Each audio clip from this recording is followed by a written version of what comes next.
الحمد لله الحمد لله وكفى وسلام على عباده الذين اصطفى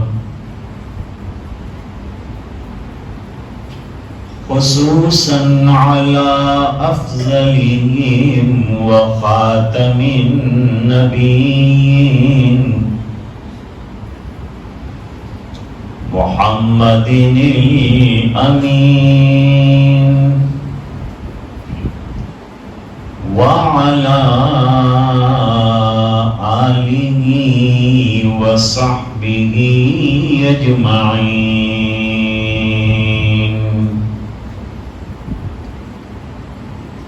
أما بعد،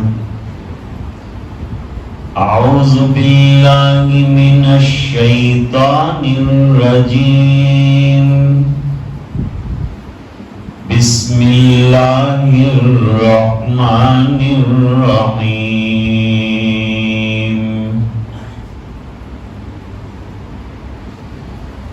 وَإِذْ يَرْفَعُ إِبْرَاهِيمُ الْقَوَاعِدَ مِنَ الْبَيْتِ وَإِسْمَاعِيلُ رَبَّنَا تَقَبَّلْ مِنَّا إِنَّكَ أَنْتَ السَّمِيعُ الْعَلِيمُ.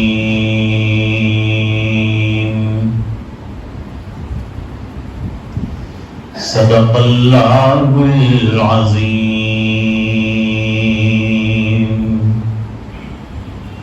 اللہم صلی علی سیدنا محمد وعلی آل سیدنا محمد وبارک وسلم.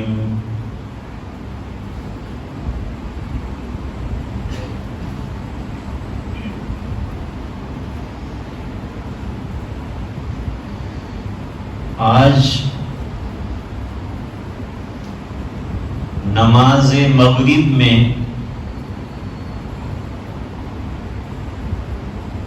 پہلی رکعت میں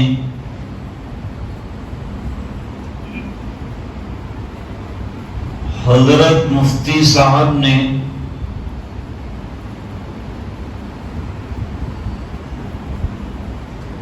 ان آیات کی تلاوت کی تھی.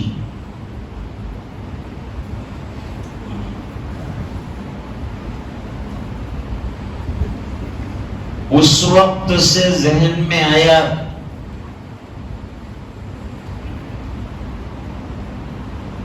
کہ اس کے سلسلے میں کچھ باتیں عرض کی جائے.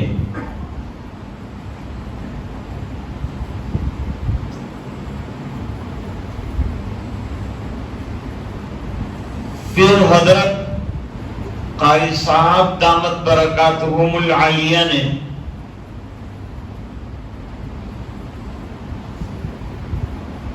جو آیات پڑھی وہ بھی سیرت حضرت خلیل علیہ السلام کا جلی عنوان ہے.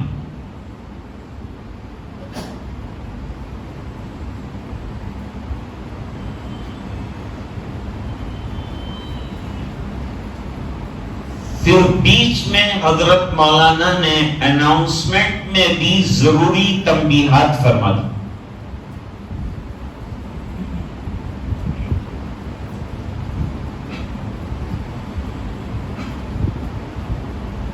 اللہ نے حضرت ابراہیم علیہ السلام کو مقام خلت عطا کیا تھا.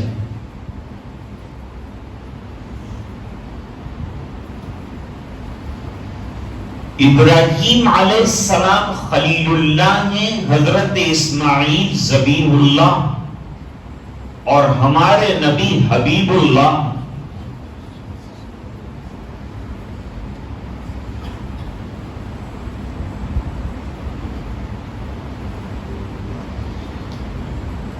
حضرت ابراہیم ابراہیم علیہ السلام کی سیرت پاک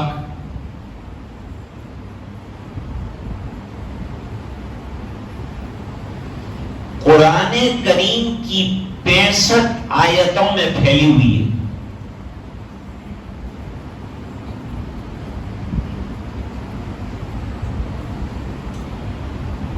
اور پوری ابراہیم علیہ السلام کی زندگی کا نچوڑ قربانی، استقامت اور اتباع ہے.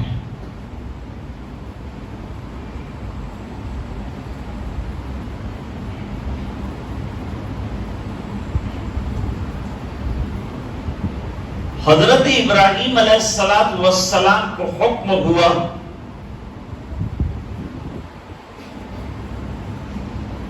کہ بیت اللہ کی تعمیر کریں.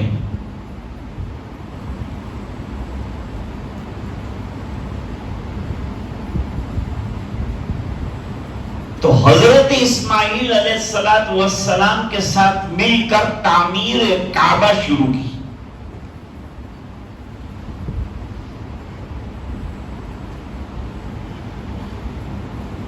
گارا کہاں سے لائے، پتھر کہاں سے لائے، ریت کہاں سے لائے، پیسہ کہاں سے لائے، کتنی اونچائی کس طرح سے بنایا، یہ سب باتوں سے قرآن کریم نے صرف نظر کیا ہے.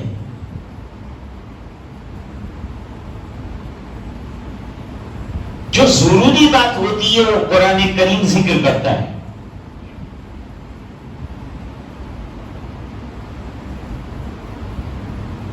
اور علماء تشریف رکھتے ہیں یہاں.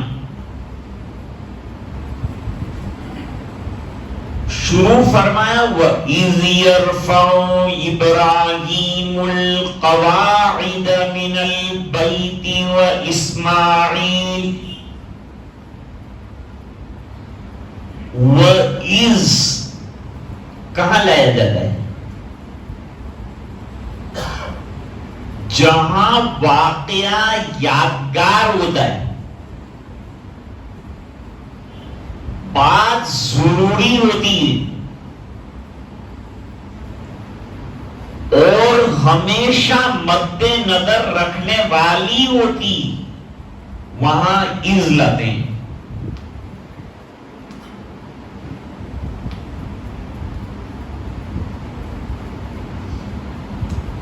حضرت مفتی شفیع صاحب رحمت اللہ علیہ تلاوت فرما رہے تھے، قرآن کریم کی روزانہ تلاوت فرماتے تھے.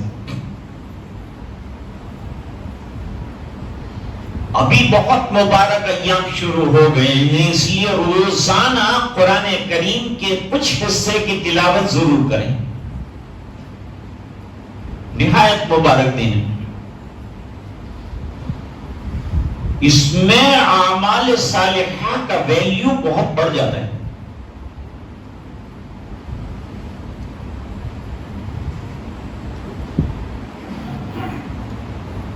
حضرت مفتی صاحب نے تلاوت روک کر سامنے حضرت مولانا محمد تقی صاحب بیٹھے ہوئے تھے، ان سے مخاطب ہو کر فرمایا کہ قرآن کریم کا اسلوب کتنا عجیب ہے.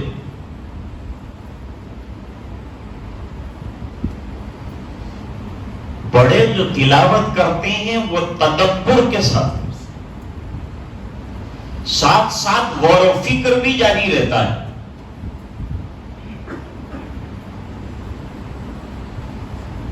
میں جب میرے استاد مرحوم حضرت مفتی سید عبد الرحیم صاحب لاجپوری رحمت اللہ علیہ کو قرآن کریم سناتا تھا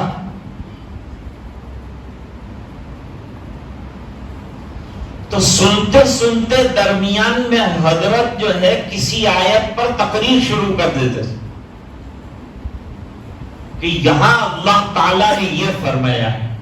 کوئی واقعہ سناتے، کوئی شان نزول سناتے. اس طرح بڑی بشاشت کے ساتھ قرآن شریف سنتے تھے. کبھی صبح کا وقت ہوتا تھا، کبھی مغرب کے بعد کا وقت.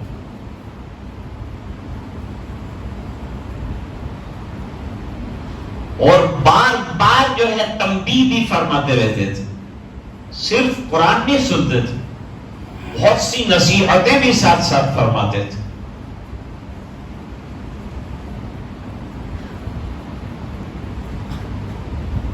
حضرت نے فرمایا دیکھیے کتنا عجیب اسلوب ہے کہ اللہ چاہتے تو یوں فرما سکتے تھے کہ وَإِذْ يَرْفَعُ إِبْرَاهِيمُ الْقَوَاعِدَ إِبْرَاهِيمُ وَإِسْمَاعِيلُ الْقَوَاعِدَ، یہ فرما سکتے تھے، لیکن اتنا فاصلہ پیدا کیا، پھر اسماعیل کا تذکرہ کیا۔ اسماعیل چھوٹے، ابراہیم بڑے، وہ باپ ہیں، یہ بیٹے ہیں۔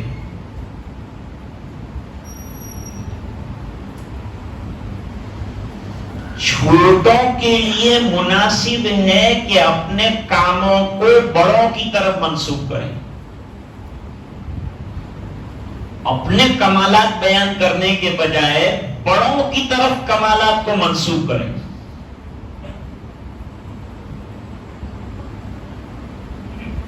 تو تعمیر میں تو حضرت اسماعیل ساتھ تھے، لیکن تھوڑے فاصلے کے ساتھ اس بنا پر تذکرہ کیا کہ کام بڑے کی طرف منسوب ہو جائے، یہ ادب ہے۔ تو قرآن کریم ادب بھی سکھاتا جاتا ہے، پہلا ادب پتہ ہے۔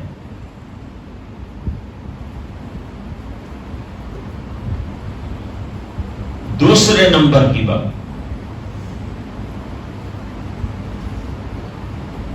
حضرت ابراہیم علیہ السلام نے بیت اللہ کی تعمیر کا جو کام اٹھایا وہ اللہ کے حکم سے اٹھایا، اپنی مرضی سے نہیں اٹھایا۔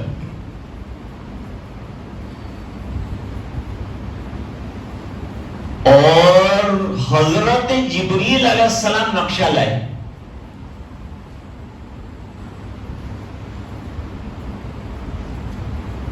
اتنی زبردست قبولیت کا موقع ہے کہ جبریل علیہ السلام لائے، اللہ کا حکم ہے، پورا کر رہے ہیں، اس کے باوجود دعا کر رہے ہیں، ربنا تقبل منا انك انت السميع العليم۔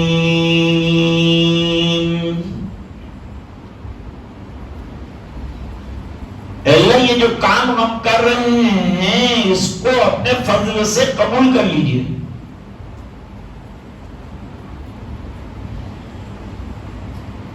ورنہ دماغ کے اندر یہ خیال آ سکتا ہے کہ اللہ نے حکم دیا ہے، اس کے حکم پہ کر رہا ہوں، اب تو قبول کرے گی، اب کیا ضرورت ہے دعا کرنے کی۔ لیکن اللہ نے بتلایا کہ کتنے بھی زبردست اعمال آپ کر لیں لیکن قبولیت اللہ سے مانگو۔ اے اللہ تو اپنی بارگاہ میں اس کو قبول فرما لے، تیری بارگاہ میں بڑوں کے اعمال ہے، تو منہ پہ بھی مار سکتا ہے، ذرا سی اخلاص میں کمی آئے تو رد کر سکتا ہے۔ لیکن اللہ میرے کام کو رد مت کیجیے، نماز پڑھ لی تو دعا کرو، قرآن پڑھ لیا تو دعا کرو، روزہ رکھ لیا تو دعا کرو، اعمال کر لیے تو دعا کرو، زکات دے دی تو دعا کرو۔ گھمنڈ میں مت رہو، عاجزی اور انکساری رکھو، اعمال کی قبولیت کو اللہ سے مانگو، قربانی کر لی اللہ سے قبولیت مانگو۔ فرمایا ربنا تقبل منا انك انت السميع العليم۔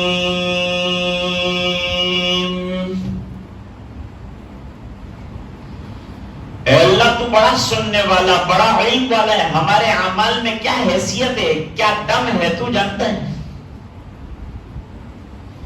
دنیا والے تو شاید واہ واہ کر لیں، لیکن تو عمل کے اخلاص کی حقیقت کو جانتا ہے، اس بنا پر تیرے پاس بھیک مانگتے ہیں کہ تو قبول فرما لے۔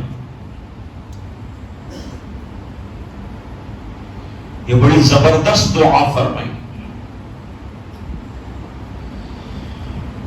کہ نبی کام کر رہا، اللہ کے حکموں پہ کر رہا ہے، جبریل کے نقشے پہ کر رہا ہے، ایک اور نبی مددگار ہے، اس کے باوجود دعا قبولیت کی جا رہی کہ تو قبول فرما لے۔ ہم جیسوں کو سبق دیا گیا کہ عمل کرنے کے بعد اللہ سے قبولیت مانگ۔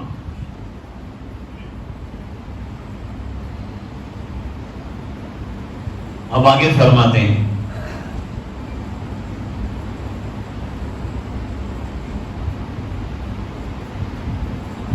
ربنا وجعلنا مسلمین لک ومن ذریتنا امتا مسلمتا لک۔ یہ دوسری دعا ہے۔ دعا تو عبادتوں کا مغز ہے، عبادتوں کا کریم ہے، اس سے بے نیازی نہیں۔ ہر وقت دعا کے لیے اللہ کے دربار میں ہاتھ اٹھائے رکھو۔ اتنے بڑے انبیاء دعا کر رہے ہیں،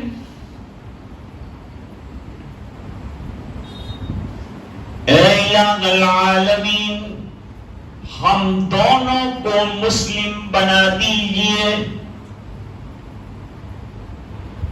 تھوڑا اس پر بات کر لیتے پھر آگے پر بات۔ مسلم کے کیا معنی؟ کیا ابراہیم علیہ السلام مسلم نہیں؟ کیا اسماعیل علیہ السلام مسلم نہیں؟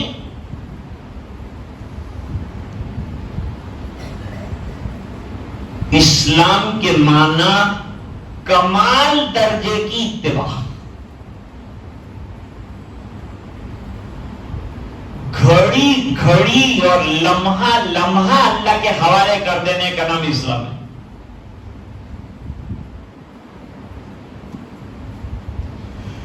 زندگی کے ہر شعبے میں کمال درجے کی اتباع کا نام اسلام۔ اللہ فرماتے ان الدین عند اللہ الاسلام،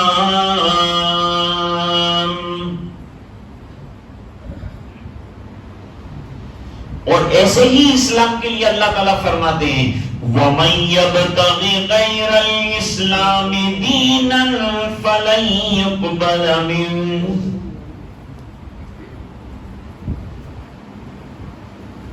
علماء مثال بہت اچھی دیتے کہ جب مردے کو نہلانے کے لیے تخت پر لٹاتے ہیں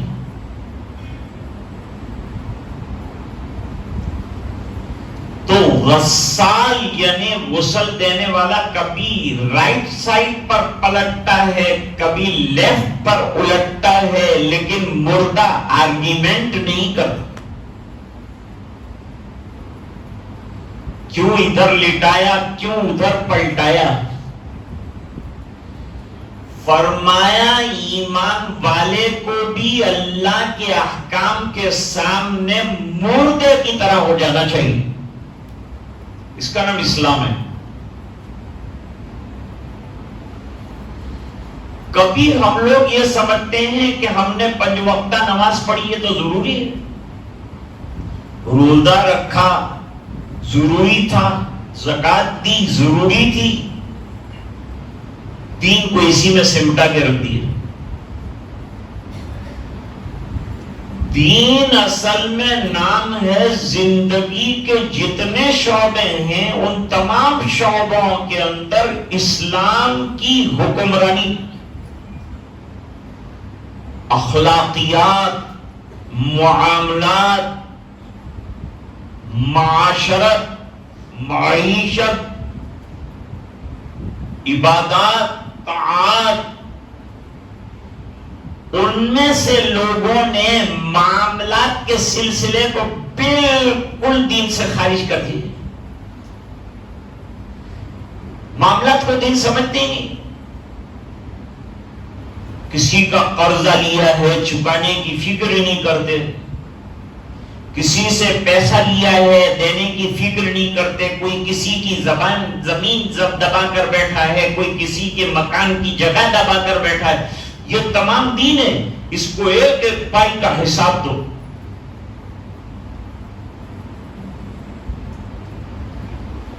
تو اللہ ہم تو کمال درجے کی اتباع چاہتے ہیں کہ زندگی کے جتنے دینی شعبے ہیں ان تمام دینی شعبوں کے اندر تیرا حکم چلے، ہماری نہ چلے. یہ تواضع اور عاجزی اور انکساری کی بات ہے. اتنا بڑا خلیل اور نبی جس کے بارے میں ابھی حضرت مولانا نے فرمایا کہ اللہ فرماتے ہیں ان ابراہیم کان امۃ قانتا للہ حنیفا ولم یک من المشرکین شاکرا لانعمہ.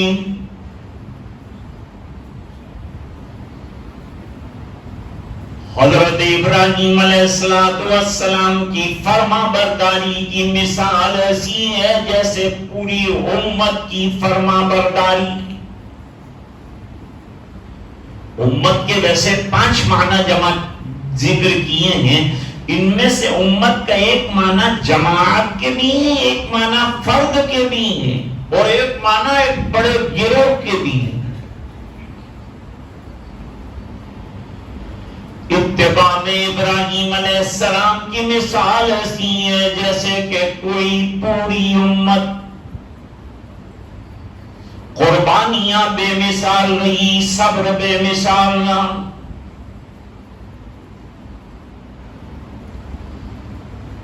آج بھی ہو جائے گر ابراہیم کا ایمان پیدا، آگ کر سکتی ہے انداز گلستان پیدا.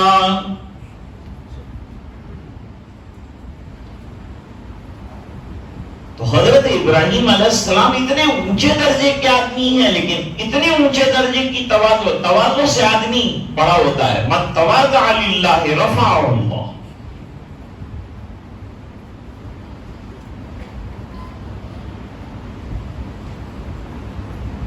الفاظ میں بھی تواضع چاہیے، گفتگو میں بھی تواضع چاہیے، چلنے پھرنے میں بھی تواضع چاہیے، اور تواضع کا ڈھونگ نہیں چاہیے، حقیقت چاہیے.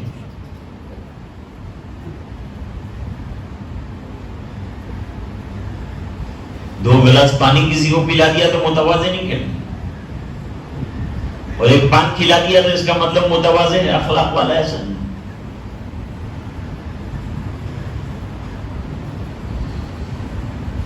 ہمارے مدرسے میں پرانے ساتھی تھے، عرصے کے بعد میرے والد صاحب سے ملنے کے لیے آئے. جب ملنے آئے تو انہوں نے مجھ سے کہا کہ ذرا والد صاحب سے ملاقات کرا دو. میں لے گیا ملاقات کرانے. میرے والد صاحب نے پوچھا یہ کون صاحب؟ ان کے پاس تو ہر سال کتنے لوگ آتے رہتے تھے، ہر وقت طلبہ بھی کتنے ہوتے تھے. میں نے کہا کہ یہ میری جماعت میں تھے. میرے والد صاحب نے ان کے سامنے کہا کہ غلط جملہ کہا، یوں کہنا چاہیے کہ ان کی جماعت میں میں تھا. میری جماعت میں یہ تھے، یہ تو بڑائی کی بات ہوتی، اور ان کی جماعت میں میں تھا، یہ تواضع کی بات ہے. تو بولنے میں بھی تواضع چاہیے، لیکن یہ تواضع آئے گی کہاں سے؟ اللہ والوں کے پاس بیٹھو تو آئے گی. اللہ تعالیٰ فرماتے ہیں یا ایھا الذین آمنوا اتقوا اللہ وکونوا مع الصادقین. اے ایمان والو اللہ سے ڈرو اور صادقین کے ساتھ رہو. صادقین کے معنی متقین، متقین کے ساتھ رہو گے تو خربوزے کو دیکھ کے خربوزہ رنگ پکڑتا ہے. تمہارے اندر بھی تقویٰ ہے. صادقین کی معیت میں رہو. صاحب روح المعانی علامہ سید محمود آلوسی رحمت اللہ علیہ نے لکھا کہ الصادقون هم المتقون. صادقین یہی حقیقت میں متقین ہیں. فتح مکہ کا موقع آیا، تنہا سرکار تھے اور نکالے گئے. بڑا لمبا طویل واقعہ. 10 سال کے بعد 10,000 کی فوج کے ساتھ میرے سرکار مکے میں داخل ہو رہے ہیں.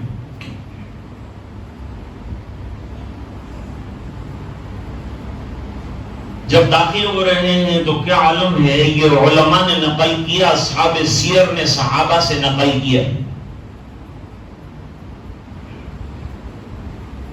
کہ آپ کا سر بالکل جھکا ہوا تھا، بجائے اکڑنے کے سینہ تنا ہوا ہونے کے بجائے بالکل جھکاؤ تھا. سر پہ کالا صافہ تھا اور اونٹ کے کجاوے کی لکڑی سے میرے سرکار کا سر ٹکرا رہا تھا.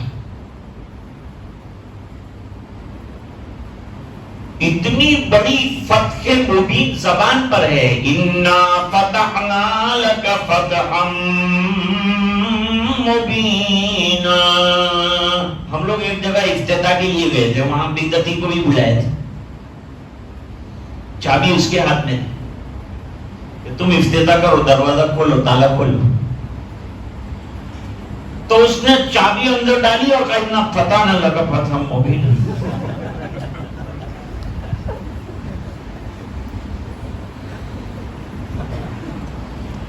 تو عرض کر رہا تھا کہ یہاں ابراہیم علیہ السلام کی تواضع عاجزی دیکھیے، وہاں میرے سرکار کی عاجزی دیکھیے. یہ سبق سکھایا عاجزی کا کہ بڑی کامیابی ملے تو بڑی عاجزی چاہیے. عاجزی سے آدمی بڑا بنتا ہے.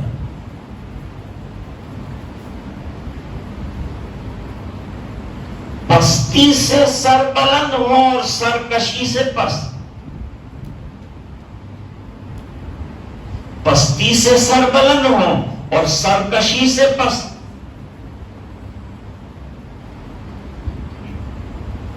یہی اصل زندگی کا راز ہے. فرمایا ربنا وجعلنا مسلمین لک ومن ذریتنا امۃ مسلمۃ لک.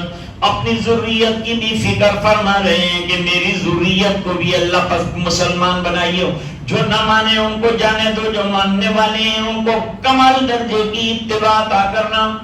معلوم ہوا کہ اپنی اولاد کی بھی فکر کرنی چاہیے، ان کے لیے بھی دعائیں کرنی چاہیے. حضرت ابراہیم علیہ السلام ذریت ابراہیم کے لیے دعا کر رہے ہیں اور ہمیں سکھا رہے ہیں کہ اولاد کی تعلیم اور تربیت کی فکر چاہیے اور اس کے لیے دعائیں چاہیے.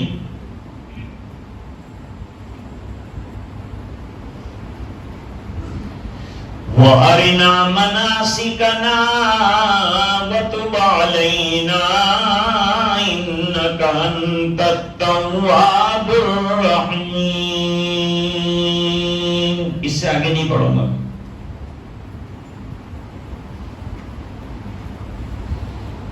اللہ ہم تو محتاج ہیں،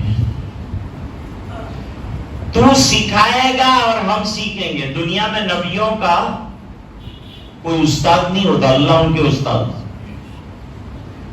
تو تعلیم اللہ سے مانگ رہے ہیں کہ اللہ علم سیکھا، حج کیسے کرنا ہے، بیت اللہ بنایا، طواف کیسے کرنا ہے. حج میں جائے تو مناسک حج سیکھ کر جائے. جو ورکشاپ چل رہے ہو نا حج کے، جو کلاسز چل رہے ہو وہاں شامل ہونا، سیکھنا، اور جو علماء ہیں ان کو جا کر وہاں سکھانا. دونوں کام کریں. علماء سکھانے کا کام کریں، عوام سیکھیں اور اس کے اندر جھینپ محسوس نہ کریں. اچھی طرح سیکھ کر جائیں تاکہ وہاں ارکان اچھی طرح سے ادا کر سکیں. زندگی میں ایک مرتبہ کا حج فریضہ ہے، اس کو اچھی طرح سے ادا کرنا چاہیے. سیکھ کے جائیں گے تو اچھی طرح سے ادا کریں گے، ورنہ گڑبڑ جائے گا معاملہ. آسان ہے عبادت، حج سب سے آسان عبادت، لیکن سب سے بے ڈھنگے طریقے سے امت اس کو ادا کرتی. اتنا بہترین کام کرنے کے بعد پھر جو ہے فخر ہونا چاہیے کہ کیا کام ہم نے کر ڈالا. تو یوں کہہ رہے ہیں وَتُبْ عَلَيْنَا، اور اگر خطا ہو گئی ہو، کوئی غلطی ہو گئی ہو، کوئی چوک ہو گئی ہو، تو اے الہ العالمین معاف فرما دیجیے۔ چوک تو کوئی ہوئی نہیں، اس کے باوجود نبی کا مرتبہ دیکھیے اور مقام دیکھیے کہ توبہ کر رہے ہیں اللہ کے دربار میں کہ کوئی خطا ہو گئی ہو اور کوئی جفا ہو گئی ہو تو ہمیں معاف کر دیں۔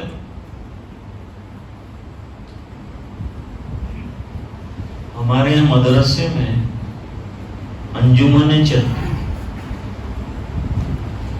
وہ انجمنوں کے اندر پھر اخیری انجمن ہوتی، اس کے اندر پھر دورے میں جو آخری سال کا طالب علم ہے وہ الوداعی نظم پڑھتا ہے، ایک دستور ہے ہمارے یہاں، اپنے غم کا اظہار کرتا ہے، میں جا رہا ہوں، اچھا جائیے تشریف لے جائیے۔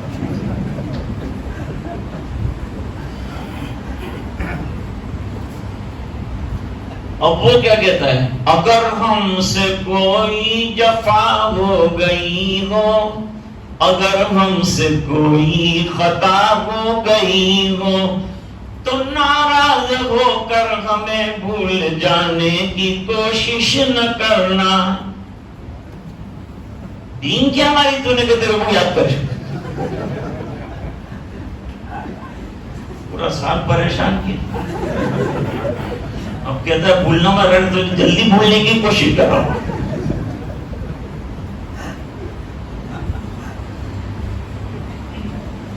توبہ ہر وقت اللہ کے دربار میں استغفار کرنا، معافی مانگنا۔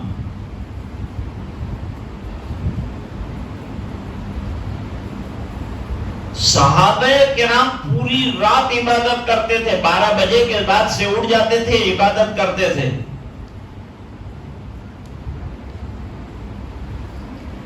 اور جب صبح میں سحر کا وقت ہوتا تھا اور نماز ختم کرنے کا وقت ہوتا تھا تو کیا کہتے تھے؟ وَبِالْأَسْحَارِ هُمْ يَسْتَغْفِرُونَ۔ جب سحر کا وقت تہجد پوری کرنے کے بعد ہوتا تو فرماتے تھے اے اللہ ہم تیرے دربار میں معافی مانگتے۔ تو گناہ پہ معافی تو مانگتا ہے آدمی، تو گناہ تو کیا نہیں، یہ تو عبادت کر رہے ہیں۔ فرمائیے اپنی عبادت کرنے کے بعد عبادت کو عبادت نہیں سمجھتے، عبادت کو عبادت نہیں سمجھتے، اور ہم 2 رکعت پڑھ کے سمجھتے کہ جبریل کے بعد ہمارے نمبر۔ تو فرماتے سب کرنے کے بعد اللہ کے دربار میں حضور جب نماز مکمل فرماتے تو 3 مرتبہ پڑھتے استغفر اللہ استغفر اللہ استغفر اللہ۔ سرکار کی نماز کتنی اونچی ہے، کتنی عظیم الشان ہے۔ ارے جو سرکار کے پیچھے نماز پڑھے اس کا بیڑا پار ہوتا ہے، تو سرکار پہ نماز کا کیا رہا، لیکن اس کے باوجود جو ہے استغفار کر رہے ہیں نماز کے بعد، اپنی اتنی اونچی عبادت کو عبادت نہیں سمجھتے، یوں سمجھتے ہیں کہ ما عبدناک حق عبادتک، ہم نے تیری عبادت کا حق ادا نہیں۔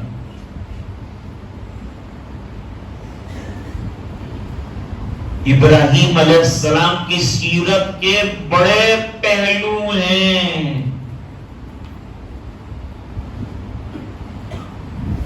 یہاں تک کہ قربانی یہ بھی سیرت ابراہیمی کا ایک جلی عنوان ہے۔ ایک دن سرکار نے فرمایا ذبحوا، قربانی کرو۔ صحابہ کرام نے عرض کیا ما هذه الاضاحی یا رسول اللہ، یہ اضاحی اور یہ اضحیہ کیا چیز ہیں؟ نبی کریم صلی اللہ علیہ وسلم نے فرمایا سنت ابیکم ابراہیم علیہ الصلاۃ والسلام، تمہارے جد امجد حضرت ابراہیم علیہ السلام کی یادگار ہے. ابراہیم علیہ السلام کے 2 بیٹے اسماعیل اور اسحاق.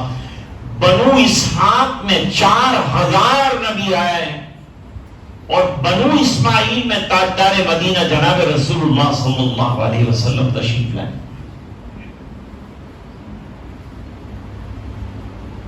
تو آج کی پوری تقریر کا خلاصہ کیا نکلا؟ چند چیزیں. نمبر 1،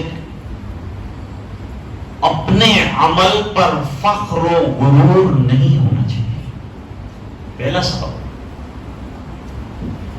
نمبر 2، اعمال کرنے کے بعد اعمال کی قبولیت کی اللہ کی بارگاہ میں دعا کرنا. نمبر 3، اپنی اور اپنی ذریت کی مکمل اسلام اور اتباع کی دعا کرنی چاہیے. نمبر 4، اپنی اولاد کی تربیت کی فکر کرنی چاہیے، دین کی فکر کرنی چاہیے. نمبر 5، اعمال کے بعد اللہ کی بارگاہ میں استغفار کرنا چاہیے اور تواضع اور عاجزی اختیار کرنی چاہیے. یہ سب چیزیں اللہ تعالیٰ کو بہت زیادہ پسند ہیں. اللہ تعالیٰ ہم سب کو عمل کرنے کی توفیق عطا فرمائے. وآخر دعوانا ان الحمد للہ رب العالمین.